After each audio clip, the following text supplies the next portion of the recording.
Terus kula suwun masalah kulu hisbim bima ladehim farihun niku setiap kelompok itu pasti merasa benar sendiri. Niku cek dalam internal Islam, cek dalam eksternal Islam. Kuwi ora usah kaget nak. Tiang toreko nggih yakin nak bener piyambak, tiang fikih yakin nak bener piyambak. Tiang pedagang yakin nak bener piyambak. Kula nu dikonco niki kisah nyata, sugih banget. Sangat-sangat sugih. Anake kiai. Nggih, tapi ra iso ngaji, tapi rontok tahu krungu ngaji, sugih gara-gara pedagang. Nggih barokah uripe, sugih tenan. Ndekne kagum mbek Rasulullah itu sederhana, dia itu pernah dengar Nabi itu dawuh, "Inna wa ta'ala ja'ala tis'ata asyari rizki fit tijarah." Allah itu membuat 9 dari 10 rizki itu fit tijarah. Andai kan rizki itu 10, 9-nya itu fit tijarah. Jadi betapa barokahnya tijarah. Ini alasannya sederhana. Ini macam pedotan anak kiai tadi ya rada krungu-krungu sithik cek eling lah memori di Mbah Halim cek eling. Tapi saiki wis kedonyan. Ya masuk akal. Pak Bah, menurut saya ibadah paling baik itu pedagang. Kiai sekali medhit itu ben neraka, Pak. Perkarane ra tau ngamal. Nak pedagang ora tetep swarga. Kok iso ceritanya? Kiai kan sering saling templek wong. Sekali medhit neraka, duit ra golek kok medhit ya. Ndene anak kiai dadi wani ngritik kiai. Lah nek pedagang medhit lah itu tetap lomo Pak. Misalnya aku pedagang medhit, tetap bayari supir, bayari satpam, bayari tukang pel, karyawan. Karena nek gak tak bayari ra gelem kerja, nek ra kerja aku malarat. Jadi pedagang medhit lah kan tetap bayar UMR kan.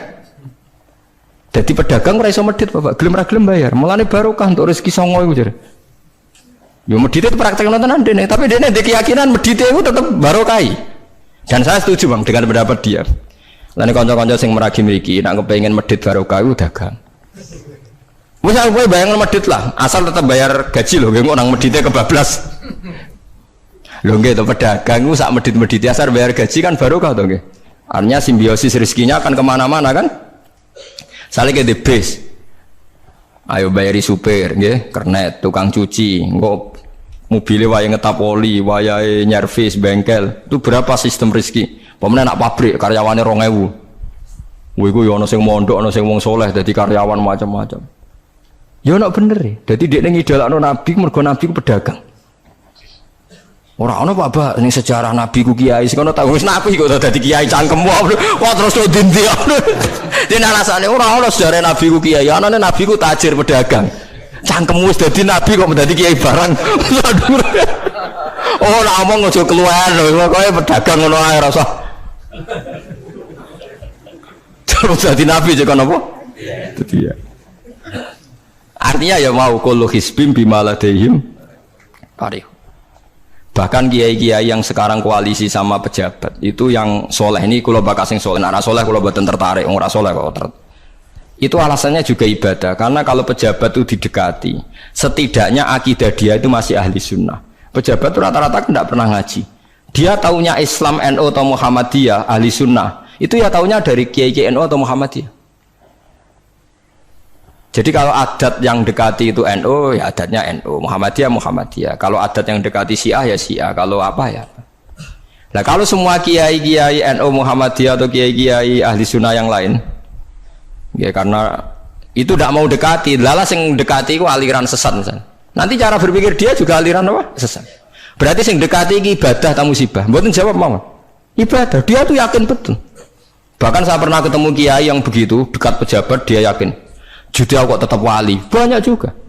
Yang memang dia wali betul, orang-orang hebat betul, cuma manfaatan. Dia menyontohkan zaman Mbah Hasyim Asy'ari ya dekat sama Bung Tomo ya banyak dekat. Dulu Jenderal Sudirman dekat Ahmad Dahlan. Dulu Pak Karno dekat Kiai Maskur. Dulu Nasution siapa itu? Ya dekat sama Kiai Mahrus. Ya banyaklah sejarah. Itu kan orang-orang top yang tetap diyakini wali padahal dekat nopo? Dekat nopo? Pejabat. Dan itu terbukti sampai Indonesia menentang paham komunisme, mergo pendiri bangsa ini dekat nopo? Dekat nopo? Kiai. Mereka nggak tahu kan buruknya komunisme secara teori negara modern. Taunya karena pahamnya nopo kiai betapa ateis musibah. Banyak. Bahkan Thailand itu kecelakaan mergo dulu Islam di Thailand sama Indonesia Islamnya masuk bareng, tapi ulama Thailand banyak yang zuhud sehingga tidak dekati pejabat. Tahu-tahu minoritas tidak punya power di negara. Sementara kiai Indonesia belum terdekati pejabat. Kulo bakas sing saleh lho, sampean ora usah terus ono kiai iki mu proposal mboten iki bakas sing saleh, niki bakas sing napa? Saleh. Saya pernah baca biografinya Mbah Soleh Darat. Itu diantara yang diyakini keluarga besar Mbah Bae R.A. Kartini itu ngajinya sama Mbah Soleh Darat. Makanya Jepara tuh seneng santri karena dulu Mbah Banyak Kartini itu ngaji sama Mbah Soleh nopo Darat. Jadi dulu itu adat ngiyai itu biasa pejabat ngaji itu. Lah kalau melihat begitu kan kiai yang dekati pejabat itu yakin tenan nek tak korup. Lah gunane apa Gus Soleh ning dhuwur gunung mulang santri tok iku nguyai segoro wis ahli sunnah de ahli sunnah. Kiai yo aku iku ngiyaine wong rong ahli sunnah. Wih yakin tenan nek iku tak korup dan saya kenal orangnya. Ya artinya nggak apa-apa kalau dia begitu nggak apa-apa. Ya bolak-balik kullu hisbim bima ladehim fa. Dia nyontohkan itu di Syiah di Iran. Iran dulu ahli sunnah itu banyak. Tapi ketika penguasa itu lebih dekat tokoh-tokoh Syiah, lama-lama jadi negara Syiah karena wilayatul faqih itu dipegang nopo Syiah. Dulu Arab Saudi tidak semuanya Wahabi. Gara-gara pendiri Abdul Aziz itu setelah ada revolusi menang Abdul Aziz, Ali Saud istilahnya. Ali Saud itu dekat dengan Abdul Wahab. Lama-lama jadi faham nopo Wahabi. Karena Abdul Wahab sama Ali Saud itu dekat.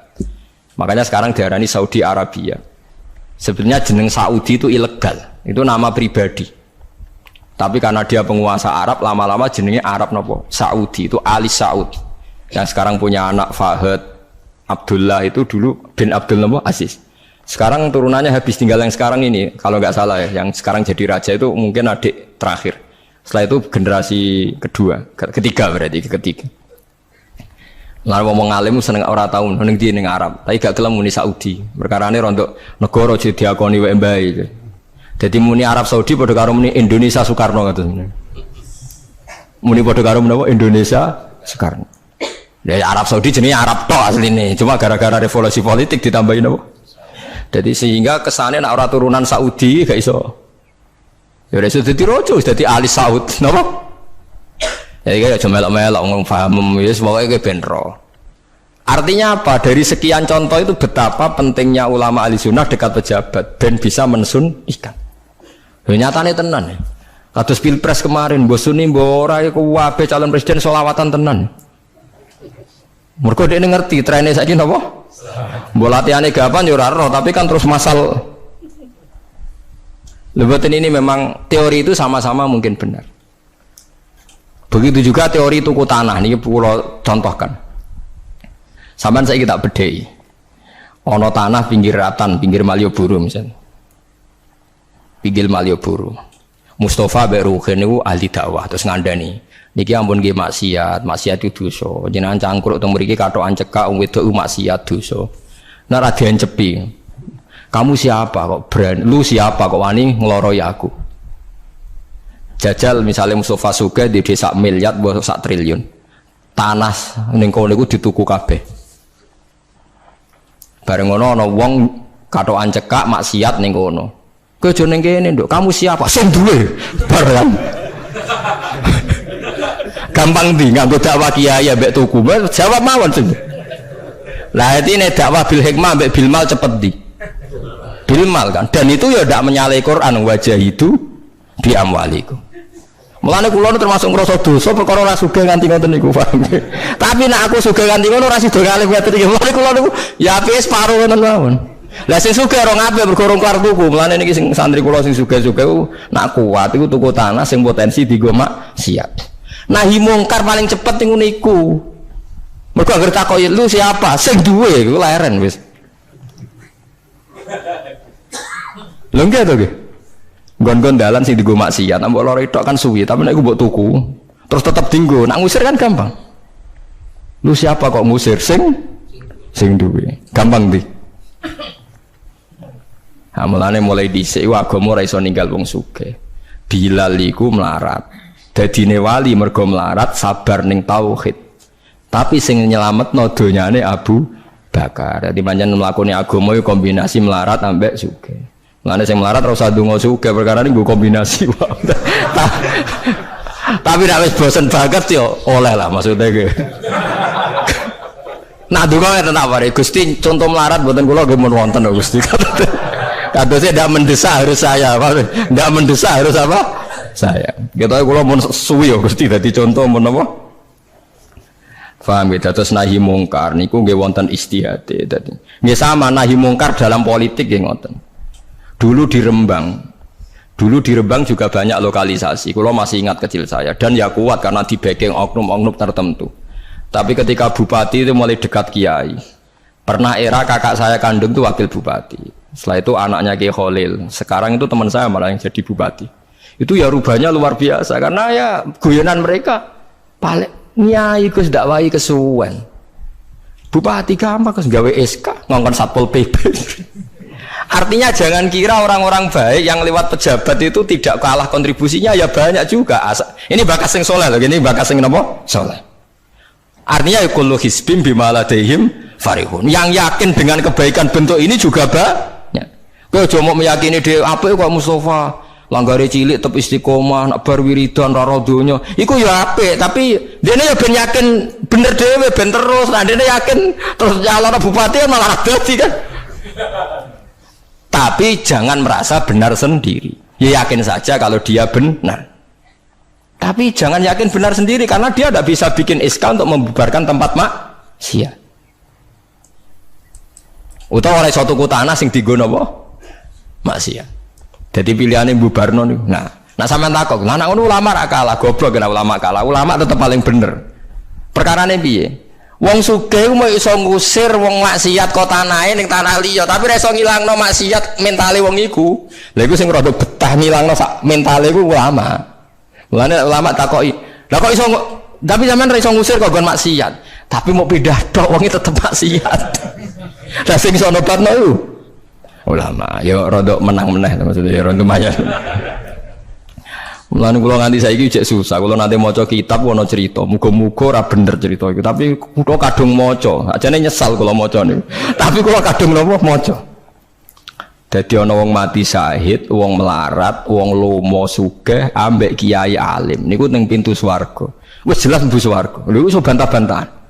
Jare sing mati syahid saya dulu karena jelas di hadis-hadis sahih itu mati syahid itu spesial. Jadi saya paling berhak masuk dulu. Jare sing melarat enggak. Di hadis-hadis orang melarat sabar itu spesial, jadi saya dulu. Jadi sing sugih ndak, orang kaya dermawan itu spesial, jadi saya dulu. Ulama yang menengah, roh wong telu goblok bantah-bantahan, ulama yang menengah. Bareng menengah, ulama yang jangan ulama kan yang menang, udah lah yo bingung, karena ulama kan banyak pertimbangan. Sing marah iku udah kabeh. Akhirnya Allah ngutus Jibril, ya Jibril, beri keputusan sama mereka. Ya, Jibril kan malaikat paling terpelajar. Ya. Jibril takok. Hei kira sabar, kowe kok ora nak kira sabar mlebu swarga, jare sapa? Jarine ulama.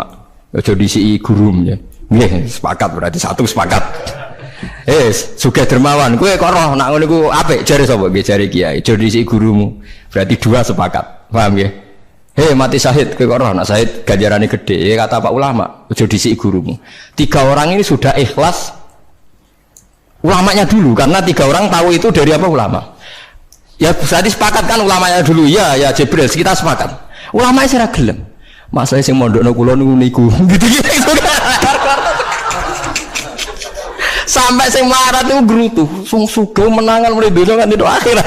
Karena sing ulama iku ora wani disiki sing biayai iku ora wani. Kenapa kok mandek niku Jibril sing biayai kula niku. Akhirnya balik si menang kan sama seperti hukum dunia kan wong sugih menangan. Wah kalau cerita itu muga-muga rata nanti kalau kadung maca ora digetun kula maca cerita itu. Karena akhirnya ulamanya kalah kan pas padahal tiga orang ini sudah sepakat. Cara kalau ulama pokoknya mlebu ora syarat terang. Artinya terus mlebu nae ora usah nerangno. Wong sing biayai yo mesti swarga ya to nggih. Mau urutan-urutan ngono ora terus mlebu neraka kan ya mboten. Mau urutan mawon kok gegere. Tapi lewat ngaji ini Anda menjadi tahu. Jadi yang biasa toreko, biasa wiridan, jangan menafikan orang-orang soleh yang mungkin meyakini ada efektivitas pakai kekuatan politik dan harta. Paham ya? Nyatanya ya iya. Misalnya tanah-tanah sing potensi nggo maksiat sampean tuku ya nggak mungkin dienggo maksiat. Kulo cek eling. Kulo nu gada guru kula niku kathah. Di antara ini saya punya guru, punya tanah luas di perbatasan, luas sekali. Itu zaman itu mau dibeli Cina itu 2 miliar. Yang zaman itu harga rata-rata sekitar 700 juta. Mau dibeli 2 miliar. Itu beliau tidak boleh. Bilang sama saya, nak nganti dituku Cina perbatasan, nak digolonte dosaku rak nganti mati. Wes melarat-larat bakal tak dol.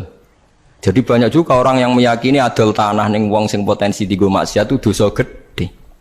Nah suatu saat ini kejadian lagi dan beda lagi. Ini ya guru saya tapi beda lagi. Ada orang punya tanah yang potensinya itu hanya 100 juta karena yang beli Cina dijual 200 juta. Satu keluarga haji semua. Dipakai haji. Itu semua keluarga kiai ini tidak ada yang datang. Kowe iku atuk ora kaji, timbang kaji tanam mbok dol Cina sing potensi digo maksiat. Tangisan deh. Dibatal ora iso. Artinya banyak juga orang yang punya strategi sampai begitu, nganggep begitu itu jihad. Menguasai tanah itu apa? Jihad. Karena dengan kita kuasai untuk sujud ya kita, yang taat ya kita, mengendalikan untuk apa juga kita. Oke, dengan kita punya kan mengendalikannya ya kita, untuk apa ya kita. Dengan tidak punya ya tidak kita kan. Nah, nek cerita kan terus wong melarat kados kula rugen kan musibah tenan. Wong kula yo ora tau duwe akeh. Tapi masalahnya kula rapati nyesal. Misale kula niku kan terus lewat jalur ulama. Sing nyesal kan rugen. Jalur apa terus? Wiridan kan, wiridan ra kuat suwe kondo kula. Kula dijajahi toriko ora tau tak lakoni Gus. Kula nak wiridan mboten apa betah. Terus jalur apa? Kere sabar mau kan. Lah iku kudu ikhlas kalah meneh ning swarga, paham ya? Mergo kok kiyaine ya dhisena sapa? Wong sugih. Tapi cerita iku yo aku ya ora percaya, tapi masuk akal. Kula niku ya wah. Sampeyan percaya gak? Ibu ora roh mawon niku cara kula ibu ora roh. Jadi niki ngaji penting nggih ben mboten falatusyaku anfusakum. Wong ora usah sok suci. Kebenaran toriko itu ya benar, orang fikih ya benar, orang wiridan yang benar. Tapi sebetulnya mungkin pejabat yang kita kira dekat dengan syubhat itu juga banyak amalnya kan, karena mereka bisa bikin SK berapa ratus tahun doli gara-gara SK-nya wali kota iso dibubar. Sama tak ceritani, anaknya Yusuf Qaradawi yang terkenal ngarang fiqh zakat itu akrab sama Sutioso. Saya dulu itu ikut proses menerjemah fiqh zakat. Memang saya ada orang politik juga nggak orang kaya, tapi saya ikut proses. Hanya saya di antara tim yang ikut menerjemah. Itu gara-gara dekat kiai itu Sutioso memutuskan Kramat Tungkak. Itu dulu kan tempat prostitusi terbesar juga. Sekarang dirubah jadi Islamic apa? Center. Itu baru kayak kiai tak pejabat. Pejabat karena pejabat yang punya SK. Tapi fungsi ini kiai bu hilang no pejabat roh pentingnya ngono itu dikandani kiai. Lah sirah mlebu kan rugen tok kan berarti jalurnya karena mulane kene kudu tunduk be aku. Ini kan masalah engko ning akhirat ya tetep kalah ya harus saiki persiapan paham ya. Ya persiapan bus warga wae tapi ora usah nomor apa? Ora ngomong Arab. Jadi kurang contohnya Kramat Tungkak itu yang bisa memusnahkan itu ya dulu ketika Sutioso gubernur dan dia dekat sama anaknya Yusuf Qaradawi terus punya fiqh zakat. Lama-lama fiqh zakat jadi tren. Sampai di Jakarta ada Basnas, ada rumah zakat. Sekarang di Jogja ada Lazis, ada macam-macam. Barokah trennya figus. Dulu zakat itu enggak jadi kebutuhan, tapi setelah jadi tren, saya ingin orang zakat itu izin. Banyak pegawai-pegawai itu yang enggak sholat tapi zakat. Jadi takoi kenapa? Tren Pak Ba izin. Jadi kesannya kok antisosial. Jadi kesannya anti apa? Mulane kula kadang nggih. Makanya bapak dulu. Bapak itu anak pertama itu disekolahkan, ya sempat jadi pejabat. Yaitu sirinya kenapa Mbah Hasyim Asari Salim itu Gus Wahid kan belajar bahasa Belanda mbak Inggris. Walawal zaman Gus Wahid jadi menteri agama. Andai kan Gus Wahid tidak menteri agama, mungkin cara berislam Indonesia tidak sunni. Karena Gus Wahid pertama jadi menteri terus jadi ahli sunnah. Lama-lama sekarang jadi tren menteri agama Indonesia harus ahli sunnah. Nah gak ya ora pantes. Mendisi-disi ya wis napa? Ahli sunnah.